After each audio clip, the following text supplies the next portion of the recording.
Like, we were like fuses were blowing. Like, I think there was cords coming in from the window from like someone's like generator outside.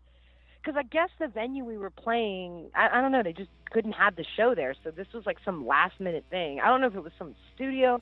It was awful. I just can't ever explain it better than that. It was like playing a show in the House of a Thousand Corpses with junk around you and fire hazards and merch lights and no audience, and you have pneumonia and there's no stage, and it was awful. It was awful.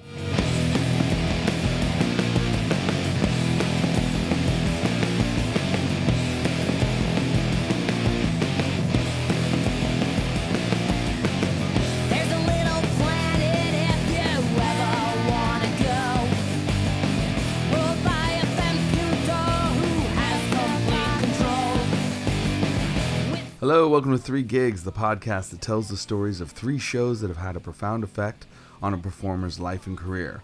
The very first show they performed, the very best show they've performed, and the worst show they've performed. I'm your host, Dominic Davey, and today we're talking to Lisa Dixie, vocalist and guitarist for her country solo project Little Lisa Dixie and the Austin, Texas punk rock band Gashgasm.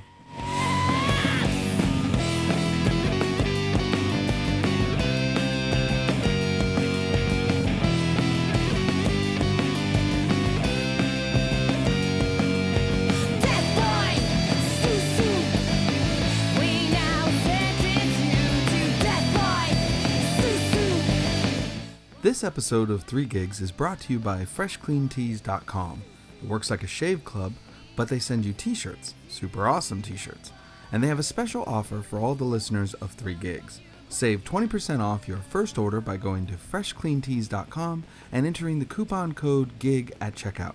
That's freshcleantees.com with offer code GIG.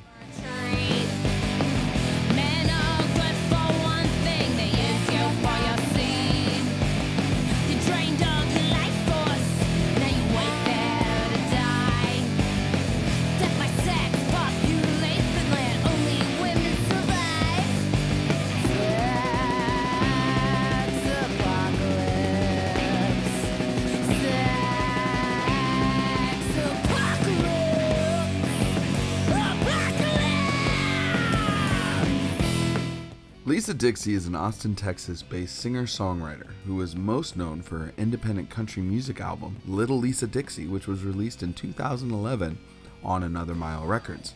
Becoming increasingly disappointed in the country music scene's focus on pop and less on its outlaw sensibility, she returned to her punk roots, and with the help of the Austin Punk Rock Lottery, and we'll talk more about that in just a moment, she has formed a brand new punk rock band, Gashgasm, who will be releasing their debut EP later this year. I was introduced to Lisa from my Tsunami Bomb bandmate Oubliette, and we played 2 shows with Gashgasm in Texas last year. They are fun, they're gritty, and they make punk rock in a style we haven't seen enough of in the last few years. Lisa has become a great friend of mine, and I'm a big fan of her stories, and I thought you guys would be too. So, here's Little Lisa Dixie and the story of her first show ever. So, okay, the first time I ever played in front of anybody, it was in, my biggest idol, or at the time, I started playing guitar at 11. So what influenced me was Hole's album Pretty on the Inside. I didn't, I didn't realize that chicks could be that fucking badass and aggressive. Because, you know, in the 80s you had, Joan Jett is pretty awesome, but she's not a screamer. You know, I was listening to like the Go-Go's and Joan Jett and Pat Benatar and all that stuff. And then when I found Hole Pretty on the Inside, it changed my whole thing. I was like, dude, I want to play guitar, and I want to front a band. So my dad and me go to visit my grandparents up by State College in Pennsylvania, and there was this, like, I don't know if it was like 4th of July, Labor Day, it was some fucking American holiday, and they had like a little town fucking like party, and they had a band. And it was a cover band, and it was literally like dudes in their 40s playing like Moody Blues and Marshall Tucker band covers. And I was like 12 at the time. I'd only been playing guitar for like a year. And I was like, well, I want to get up there and I want to play. So I went upon myself and I went up to the dudes and I was like, please let me play. And they were like, you come on. And so they played their set and they let me get up on stage. Maybe I was like 13 because I think Live Through This had already came out. So I get up there. Yeah, because Kurt Cobain had been dead already. So maybe I was like 13. So I get up there with this guitar and I have no backing band. And I just start playing. And at this time, I still wasn't. I'm a self-taught guitarist. Like, I have no training. So I get up there and I start playing like doll parts. And I'm just singing to this crowd of literally people that are like 50 and above. And I'm just singing whole songs. I'm singing like fucking anything I could play. And the crowd is just looking at me. My dad's like cracking up. And it was awesome because I felt I was very offensive. And it was the most amazing thing ever because I felt I made people kind of unsafe. I was like, this was awesome. And then therefore follows punk rock, et cetera, et cetera. That was the first time I ever played in front of people, and it was like the most terrifying and awesome thing ever. Like, I was trying to replicate her moves and like putting my foot up on the monitor, which I still do to this day. But it was awesome because I like offended every single person in that crowd. And to me, I was like, this is fucking awesome. I could play really bad screaming music, and everyone is mad. This feels good. So that was like the first time I ever picked up an instrument, and I don't know how good I'm going to be able to tell that story again. And then the first show I played with like a real band that actually played shows, because I was in a ska band in 9th grade. That's a whole other story.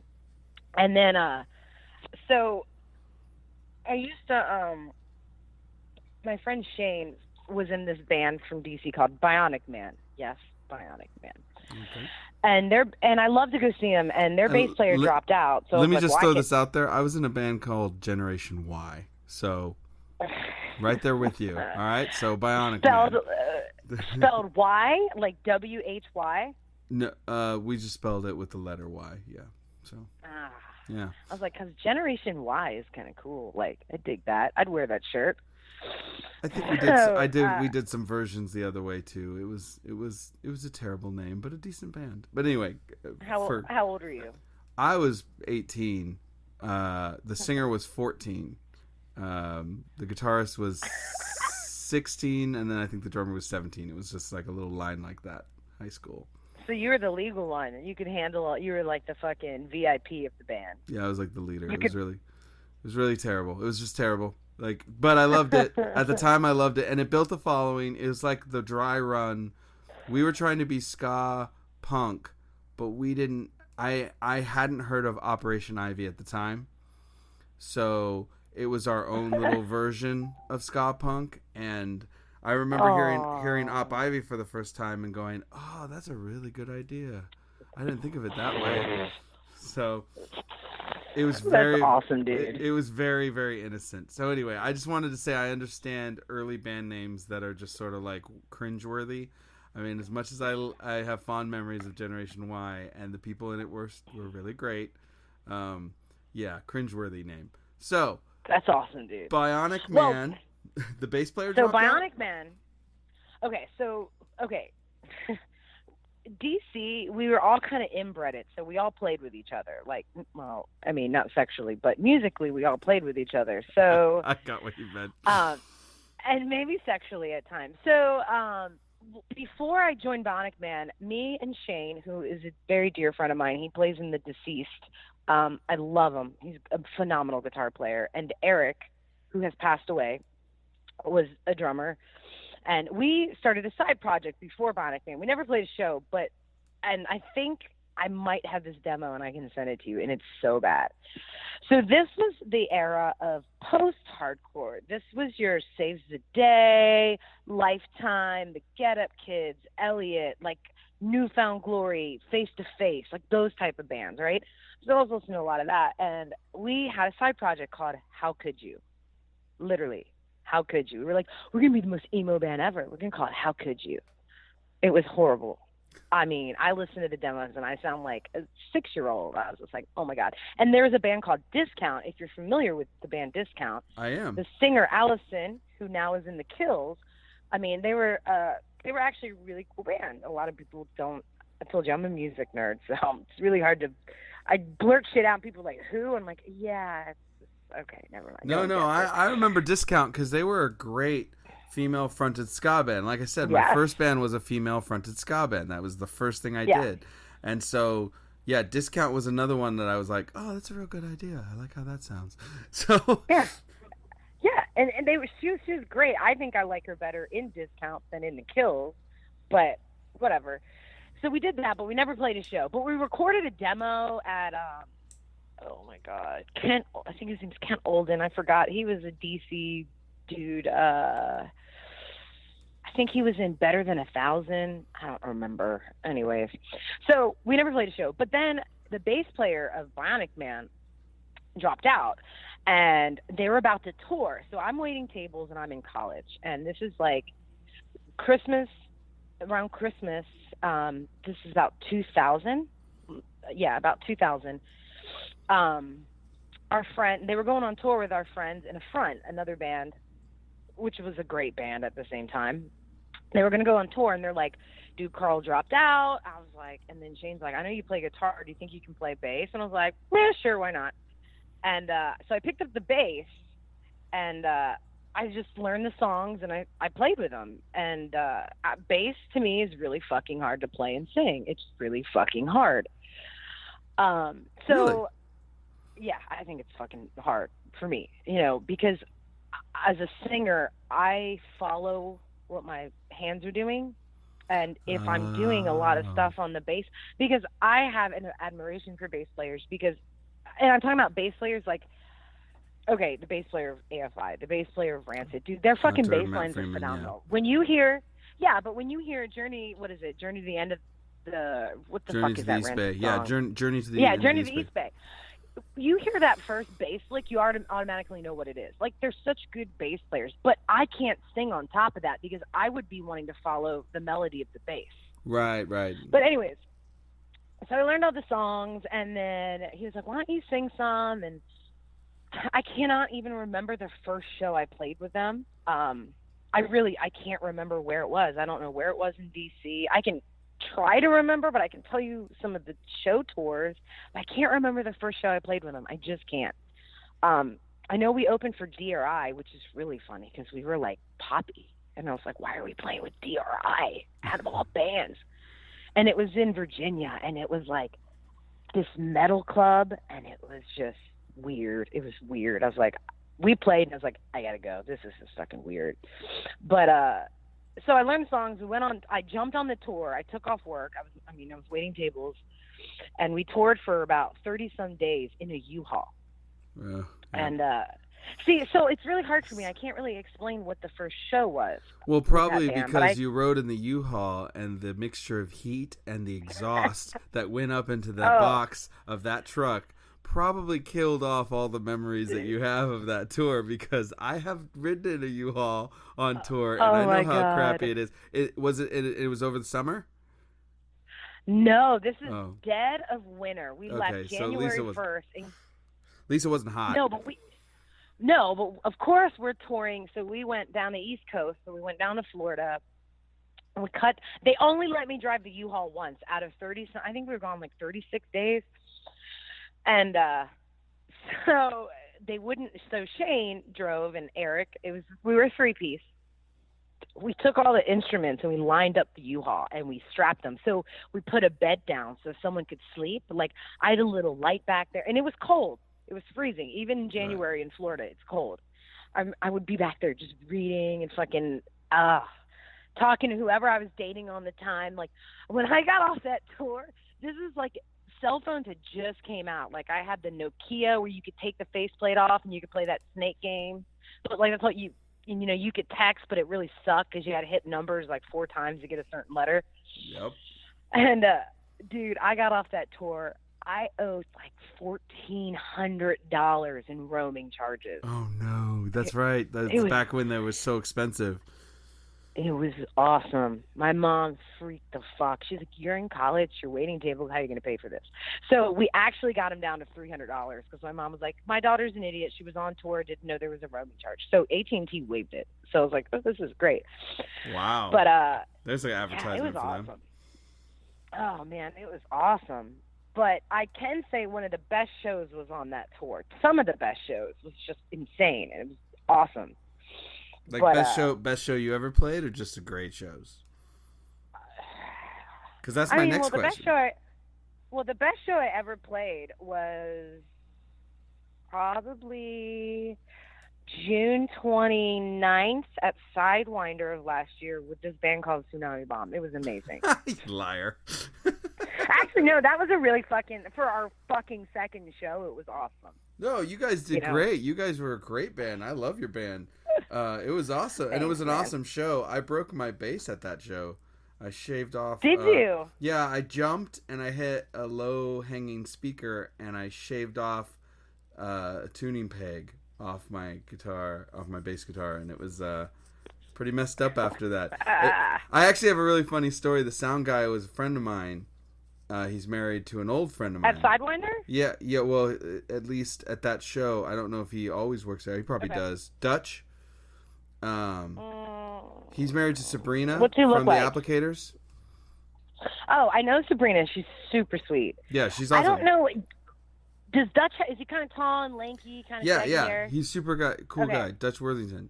Anyway, he did a sound that night, and he's a great sound guy. And he even told me, he's like, "Yeah, man, I will. I'll burn you a copy of your show." And I was like, "Oh, cool. Oh, you recorded it?" And he goes, "Yeah." And I was like, I don't know if that's necessary. And he's like, "What do you mean?" And I was like, And he's like, "No, you guys did great." And I was like, "Maybe, but I think under closer, No, you did. In closer examination, it might not hold up." And he's like, "Well, we'll see." He goes, "If it's good, I'll send it. If it isn't, I won't." And he never sent it. So I'm pretty sure under closer examination, you like hear my bass hit the speaker and be like, "Brah!" And like you hear all sorts of little things go wrong. But when you're there in the moment, you guys were awesome. It went well. Well, thank you. You guys were great too. But I know that's not your best show of all time. Come on, like there's got to be. I'll accept that that's a really great show because it was, but there's got to be. Well, how about for Gashgasm? It was probably one of the best shows, I'd have to say. Well, it was probably the best. You guys are really a lot of fun. It's a lot of fun to watch you guys tear it up. You guys are great musicians. Oh, thanks, man. Thank you. I know our drummer was super stoked because when Courtney asked us to play with you guys, I was like, sure. And the funny thing, when she asked us, we didn't have a bass player or a guitar player yet. Oh my God. And we were like, so I was like, should I do this? And I messaged Jillian, who's like my partner in crime. So we started Gashgasm, and that's a whole other story about Punk Rock Lottery, how we started playing, because we started the band Charlie and the HIVs. It was right after Charlie came out with AIDS, so we started a band called Charlie and the HIVs for Punk Rock Lottery, and we fucking won. And I won last year too, 2 years in a row. What's the Punk Rock Lottery? That's awesome, but I've heard about this, but you might want to tell everyone that this happens in Austin, Texas. This is a thing that happens yearly, right? Yes. So our friend Trey, who's a very beloved person, he was in Crumb Bums, and he's awesome. Yeah, for I Trey's know Trey. Birthday every year. Yeah, you know Trey. I know Trey. So Crumb Bums are awesome.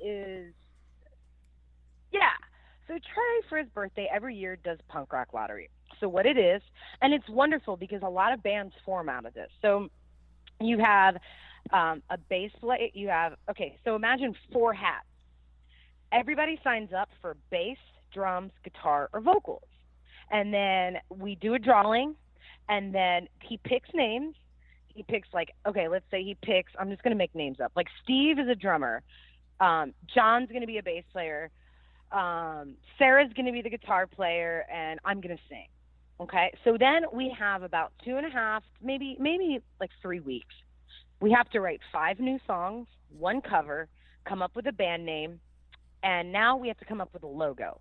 And then whoever wins the logo part, that they have judges, people that are not, they try to stay very, what's that word? Neutral. They're very fair. Impartial. So impartial. We won both years in the logo.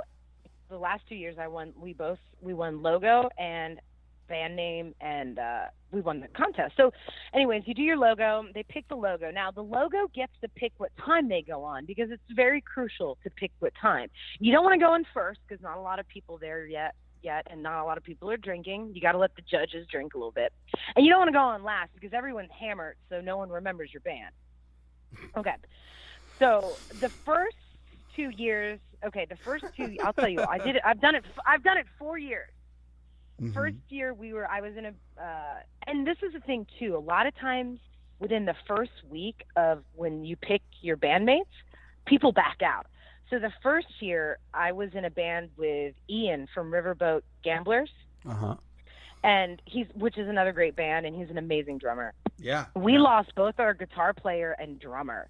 So we scurried to figure out who was going to, because we're like, we're not dropping out. And we ended up getting our friend Fitzy from fucking Irish, I'm going to fucking fuck up the name. And our friend Curtis from Black Eyed Vermilion. We had literally 5 days to write 5 songs in a cover and perform, and we did. We recorded it too. That band was called Klitzuka. I sang.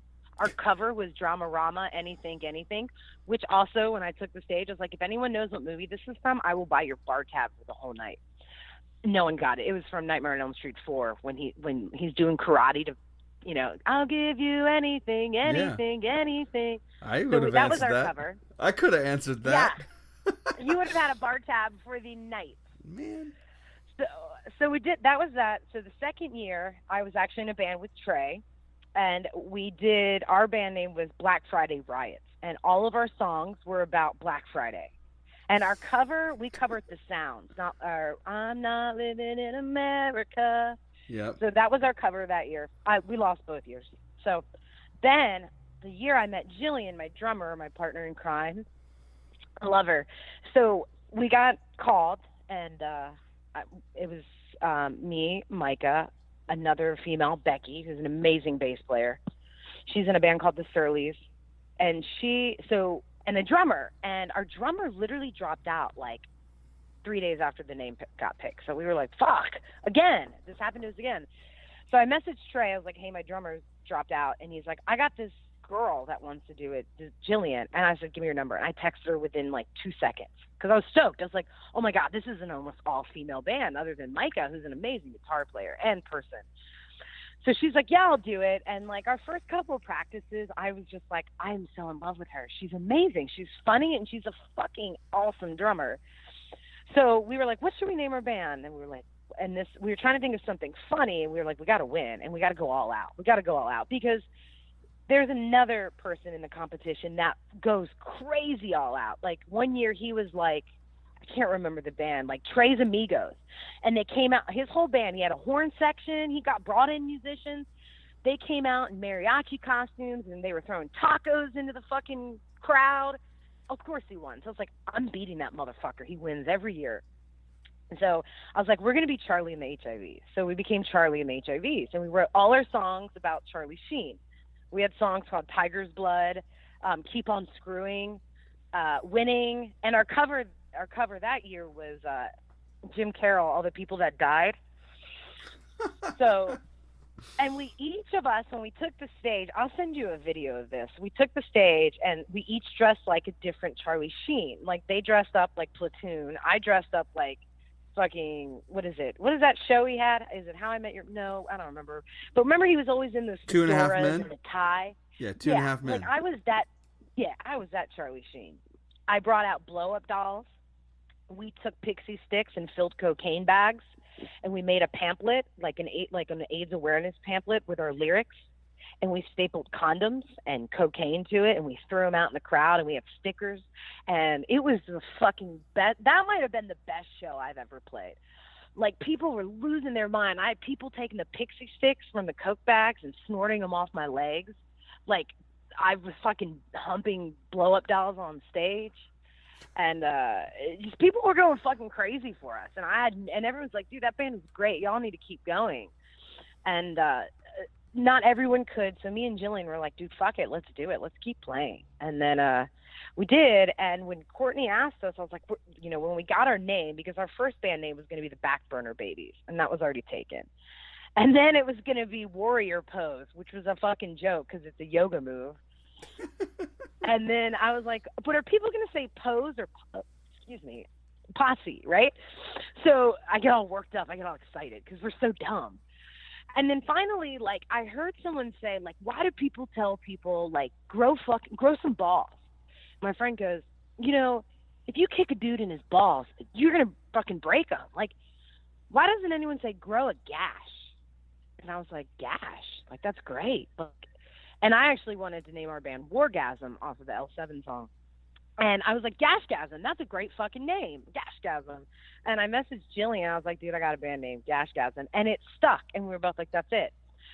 And then we started, like, thinking about bringing a second guitar player, because I was like, dude, I can't fucking play leads, and I feel like we need to be a four-piece. So RC came in, she tried out, and I absolutely think RC is a fucking badass guitar player. She's better than most guys I know, and she's great. Dude, I watched her play. Her chops are incredible.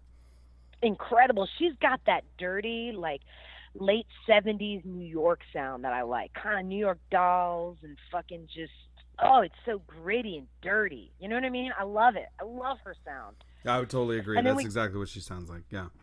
Yeah, that just dirty, like, what was that band? Is it the Toy Guns, or I can't remember. But just dirty. I loved it. It's very Toy Dolls. That's it. And very CBGBs to me. And I was like, of course I love it. I was like, yes, you're in. And we started writing, and we had Jasmine who's an amazing bass player, play, but she lives in New Orleans, so it was just really hard to get her. As much as we wanted Jasmine to play and she wanted to play, it was hard to ask someone in another state to, like, hey, can you come to Austin and practice? And so we found Angie, who is in the Sliz, and she's a phenomenal bass player. She's playing with us now, and I mean, now I feel like we've kind of become like Transformers, like, unite, left arm, unite, like we've become this piece, and I can't imagine anyone else being in the band. You know what I mean? Totally. So that was a year ago, and that's where we are now. That's amazing. That's a great story. That's so awesome. I'm trying to picture this incredible, crazy show. I think that lottery thing sounds amazing. It must draw a lot of people. Like, I would feel like it does. It's a big party. It is, and it's really fun because now I think people are getting more into it because it's become this competition, right? So, like, this year, everybody dressed up. Like, people are dressed up as, like, Santa Claus and elves, and we were Putin's mutants, so we were dressed up as Russian soldiers and wrestlers, and it was just, and we won again, and we won the logo, and it was really cool. But now you're starting to see all these people, like, get more creative with it. Like, okay, how can we top this? What can we do to make our band stand out? Which I think is really cool, because when you're in a band, like relationships too, you can lose momentum and things can get dull and very, like, boring at times. Yes. I think and I think being in a band is like being in a relationship. You're in a relationship with, 3-4 people that you're in a band with, and you got to think of creative ways to spice it up, just like you would in a relationship. Totally agree. Yes, very much so. Yeah. So this lottery thing, I think now seeing, like, how fun it is and, like, what a show you can put on when you just put on some outfits and, fucking throw condoms into the crowd, like, people are starting, I think it helps brainstorm for what they're going to do in their own personal band, if that makes sense. It's cool. I think a lot of cities should do it, like, amongst scenes. I think it's a really cool fucking idea. I think it's a great idea. It makes sense that Austin would have this idea, of course. It also makes sense to me that somebody from the Crumb Bums would come up with this. It's pretty rad. Yes. Is there a prize? Is there what? Is there a prize? Like, what is the, aside from, I'm sure, bragging rights all year? You get trophies. They make trophies, and what they do is they print, I guess, those little, like, sticky things you put on trophies to say, like, first place. They print out all the band names, and they put, and then and they have them marked, so, like, it's kind of like a Scantron, not a Scantron, but like each band has a sheet of paper and they're judged 1 through 5, like creativity, cover song, originality, like categories. And, the judges vote based on what they feel. They watch every band, and they do. I've watched them go because, you were at the side. We had it at the Sidewinder. This is the second year in a row we had it at the Sidewinder. So you know how there was an inside stage and an outside stage. So we're running both stages, and also this year we had so many people sign up. Like, we actually had multiple singers. Last year, I was supposed to sing, but we had 2 singers. We wanted to get everybody in because we don't want to leave anybody out, So I just jumped back and I played guitar and did backup vocals. So I was like, I don't need to sing. Like, I'll write some songs and, we'll fucking just jam out. It's cool. And it's really cool. I think as an artist, any artist, it's just such a great way to expand your creativity when you're kind of stuck in that like mud where you're like, I don't know. It's cool. And you get a trophy. So when the winners are decided, they put their little sticky note of the band name, and you have a trophy that says like Charlie Sheen and HIV's first place, It's cool. That's a great, like, I've heard quite a few origin stories for bands, and that might be, I mean, I make it clear when I'm impressed or I've heard something I haven't heard before. That's probably the most original, like, origin story for any band I've ever heard. That's really amazing. Like, oh, thanks, man. And it's all Trey. I think Trey came up with it because they did it. I don't know don't quote me on that, but it's been going on for years before I lived here. And 8 does it. Everybody does it. It's just so fucking fun because it's kind of like, it's like being at, you have a job and then you take this side job and you're just like, oh my God, I love my job again. It just reminds you how much you love playing music because there's no pressure. There's no pressure to write the next hit song. There's no pressure to be like, oh my God, are we going to bomb tonight on stage? Like, it's just fun. And I think when there's no pressure, it's like the most magical thing ever. Because it's like, who cares? Totally. We're not opening up for any, I don't know. It's cool. That is I can say, like, that was probably one of the top 3 things I love about Austin is every December or every November, we're like, ooh, it's lottery time. Who am I going to get? And I have done it 4 years in a row, and I've never played with the same person twice. Wow, that's so awesome. I just love that, like, so many bands start from it. That's such a cool thing. They do. And I'll tell you this, every single band I've seen play lottery, they're all fucking great. Like, I'm like, this could be a real band. That could be a real band. Like, why are you guys not playing together? And everyone just gels. And it's not everyone from the same genre. Like, you have people in the metal genre, the punk genre, rock and roll, every genre comes together to do this and create a band. It's really cool. It's not just like mohawks and fucking tattoos. It's fucking awesome. That sounds unbelievably rad. That is so cool. Okay, so that's a great story. I think you covered the best show because that's pretty hard to top. Plus, you got to play with us. That's pretty sweet. But that was pretty fucking badass, man. It was awesome to have you guys. We were really blown away, and I totally understand. Not many people know this, and I'll admit it right now for the first time. I don't think we've told anybody this, but when Tsunami Bomb agreed to come back, when we finally said, "Okay, we'll do it," we didn't have a singer.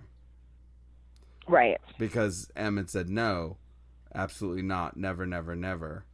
And we were originally going to be do a whole different project, but then, and then we just, it had, during a course of a conversation one night, like, there was a freak out where it was like, no, this has to be Tsunami Bomb. It doesn't make sense to be anything else. But, like, I understand, like, booking a show and going, okay, we better find people. Like, I still can't believe we did that to ourselves, but it worked out. We found the right person, but, like, oh my God. But sometimes that's what you need to actually make something happen. You need to go, okay, we're going to do this. Because it's like, it puts the hustle and the pressure to be like, because, you'll slack if not. You're like, we got time. And then you're like, dude, it's been 2 years. Yeah, exactly. And you know what I mean? Never get anything done. So, okay, with that all said, what was one of the worst shows you've ever played? Okay, as far as turnout, as far as experience, whatever. It's your story. You get to tell whichever one you want. Was your worst show a low turnout? Was your worst show like this crazy thing that happened? Some people have told stories about what happened to them outside of a concert. Like, whatever you want to tell, it's your story. Is it something, a show that you've been to, or one that your band has played? Always what you've played. Okay, you gotta give me a second on that one. Obviously I've been, from playing in Bionic Man and up until I moved to Austin, I had almost like a 10-year fucking like hiatus of not playing. Jesus fucking Christ. I don't even know. You know what? Can I answer this in a like weird kind of twisted way? Worst show I've ever played was playing no shows. How about that? Because think about it, every show I've ever played, I've learned something from every show. You know what I mean? Mm-hmm. And you might be able to edit that, because I'm like, I don't know is that a good answer? I don't know. I mean, even if I played to 2 people, I'm playing to 2 people that like my music. So it doesn't matter. Like, the turnout never bothers me. Like, I'm never going to be in a band that cares about how many people are at shows, because obviously people that come to your shows, your music means something to them. And that's the whole beauty of being an artist, something that you feel also touches other people. And I think that's amazing. So worst show, it could be the worst or the best. So I'm just going to pull one out of my ass here. Mississippi. We played in Mississippi on tour.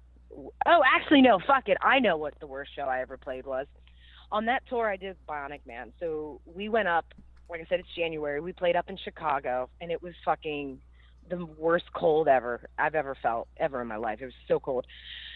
I can't remember if this was Cleveland we played, but it was somewhere up there in those little areas. Let's say it was Cleveland, because the Vandals told me that Cleveland was terrible. That was their worst show. Okay, let's just say it was Cleveland, because I really feel like it was Ohio, and I don't think it was Columbus. I feel like it was Cleveland, because I remember we went to the Rock and Roll Hall of Fame. I do remember that. That's Cleveland, then. So, that's totally Cleveland. Yeah. Poor Cleveland. Okay. Cleveland's gotten called out twice Cleveland's gotten called out twice on my show now. Okay, tell me your story about that. Cleveland. No, poor Cleveland. Okay, go. Well, tell me what's your show? Okay, so when we played Chicago, obviously when you're on tour, you get sick. Everyone gets sick. Like, going on tour, even in a tour bus, I've toured in a tour bus, and you still get fucking sick.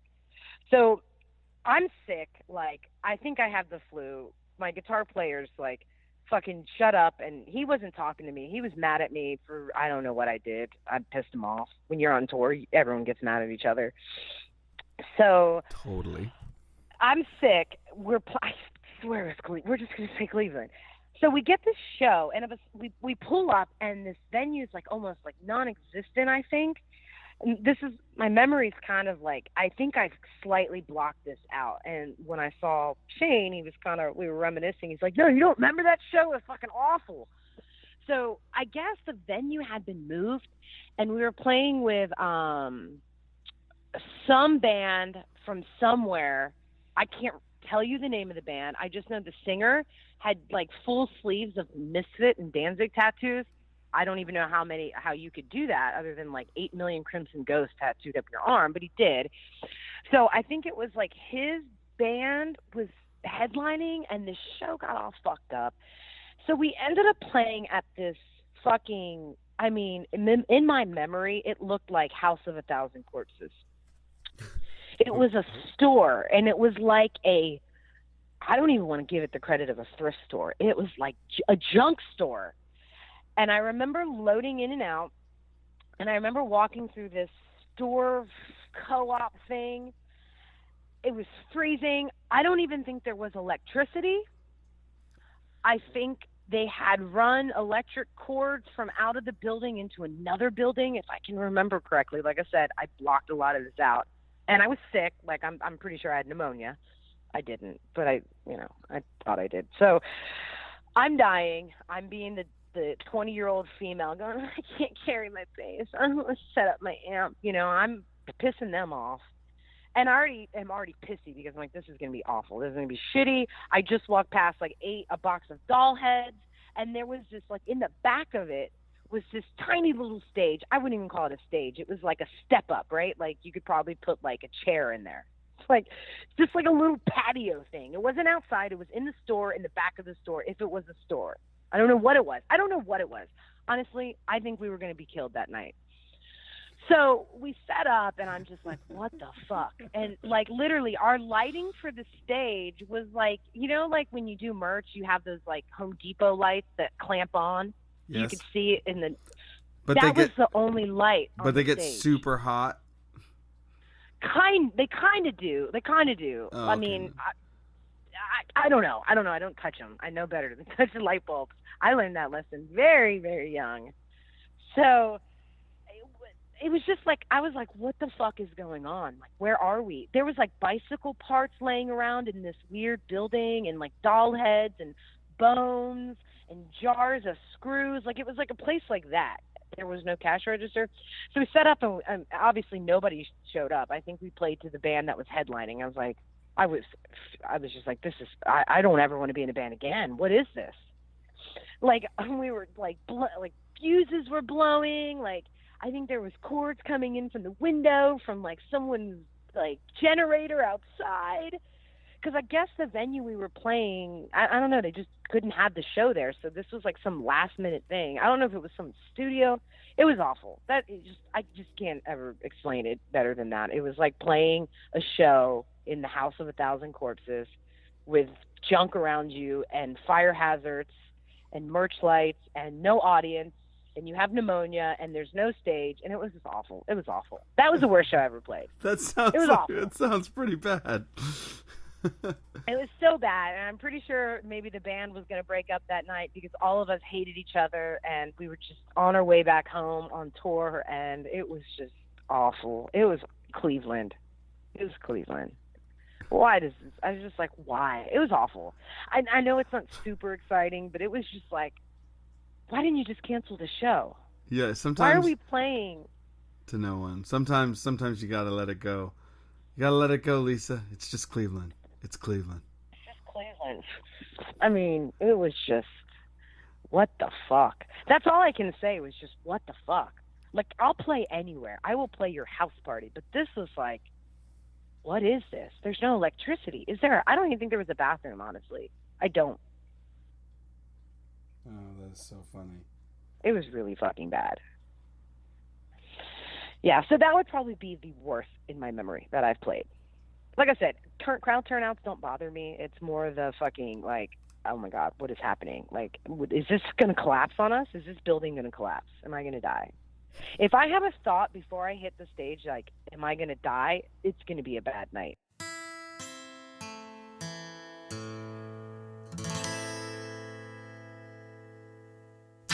I've got murder on my lips.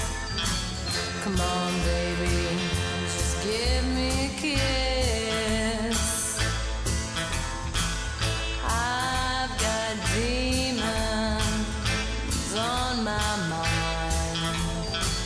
Come on, baby, let's go for a ride.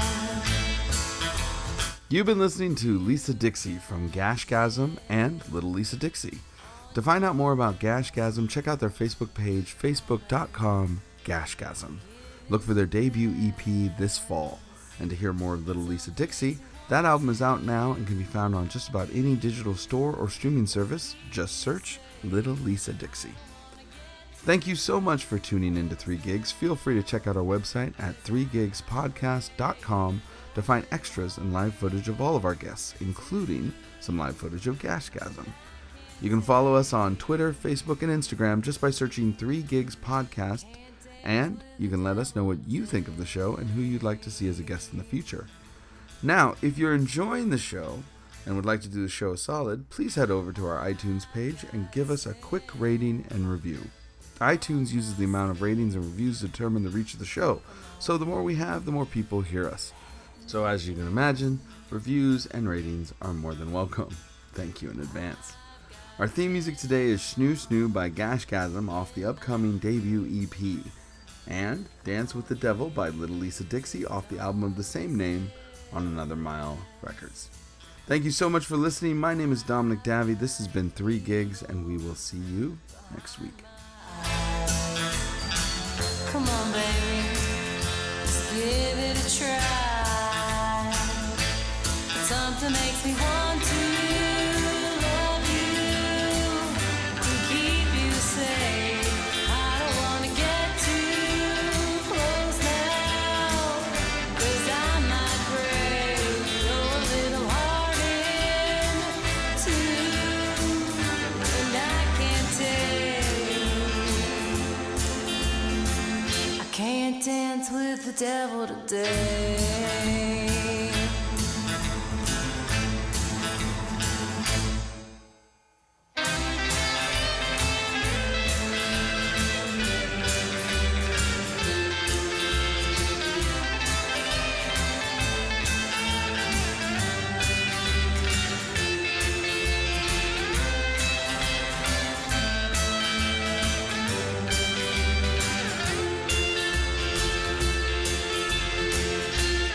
Dance with the devil today.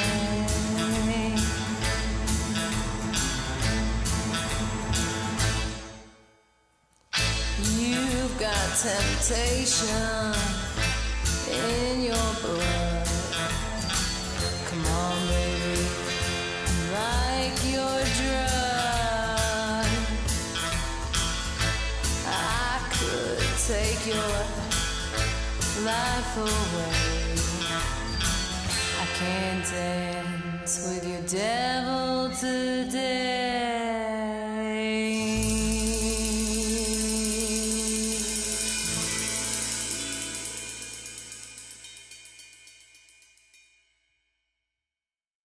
If you listen to this podcast, chances are you like music, and if you like music, you probably wear a lot of t-shirts, or at the very least know someone who does.